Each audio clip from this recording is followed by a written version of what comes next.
महर्षि वेद व्यास जी का जन्म कैसे हुआ, आइए जानते हैं इसके पीछे की कथा।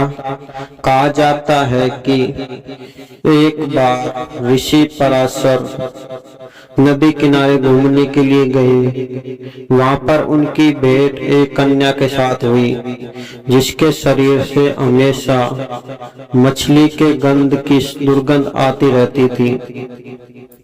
कहा जाता है कि जैसे ही पराशर ऋषि ने इसका स्पर्श करा, इसके शरीर से सुगंध निकलने लगी और चंदन की सुगंध निकलने लगी।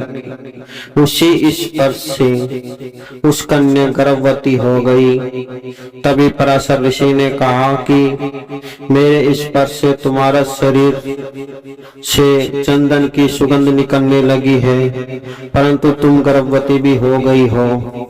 तभी सत्यवती ने कहा कि मेरी अभी शादी भी नहीं हुई है और मैं इस समाज में इस उपेक्षा के साथ नहीं जी सकती। तभी पराशर ऋषि ने कहा कि तुम्हारे गर्भ में पलने वाला बच्चा महान तेजस्वी और ज्ञानवान होगा। जैसे ही इसका जन्म होगा, तुम पुनः कुमारी अवस्था में लौट आओगी। कहा जाता है कि महर्षि व्यास के पिता का नाम पराशर था और उनकी माता का नाम सत्यवती था। परंतु जैसे ही वेद व्यास जी का जन्म हुआ, सत्यवती पुनः अपनी कुमारी अवस्था में लौट आई और इनके शरीर से हमेशा चंदन की सुगंध बहती रहती थी। कहा जाता है कि वेद व्यास जी ने 4 वेद, 6 शास्त्र, 18 पुराण और उप पुराणों का भी लेखन किया और इन्होंने महाभारत जैसे महान ग्रंथ का भी निर्माण किया। कहा जाता है कि वेद व्यास जी को भूत भविष्य वर्तमान सभी का ज्ञान था और आज भी वेद व्यास जी अमर हैं। ये चिरंजीवी कहे जाते हैं, क्योंकि वेद व्यास जी की मृत्यु अभी नहीं हुई है, क्योंकि ये चिरंजीवियों में सबसे श्रेष्ठ माने गए हैं। कहा जाता है कि वेद व्यास जी ने ही भगवान शिव की तपस्या करके उनसे समस्त ज्ञान अर्जित कर लिया और उन्होंने इस ज्ञान को समस्त वेद पुराणों और उप पुराणों में लेखन कर दिया। इनकी लेखनी में साथ देने वाले गणेश जी थे।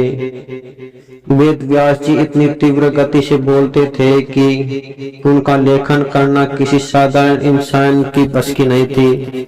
इसलिए इनका लेखन करने का कार्य स्वयं गणेश जी ने लिया था, क्योंकि वेद व्यास जी एक तीव्र बुद्धि वाले थे और समस्त ज्ञान के भंडार थे।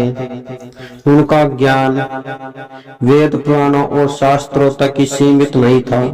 कहा जाता है कि इनके पास असीम ज्ञान और शक्तियां थीं। वेद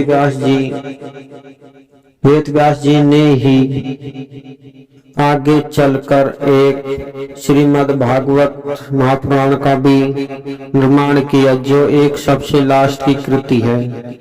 कहा जाता है कि इसको सुनने के बाद मनुष्य सदा सदा के लिए भगवान शिव के लोक, भगवान विष्णु के लोक में निवास करता है।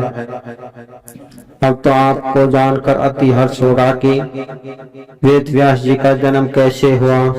तो यदि अन्य कोई जानकारी हो तो कमेंट में अपनी राय अवश्य बताएं और वीडियो को शेयर और लाइक करना बिल्कुल ना भूलें।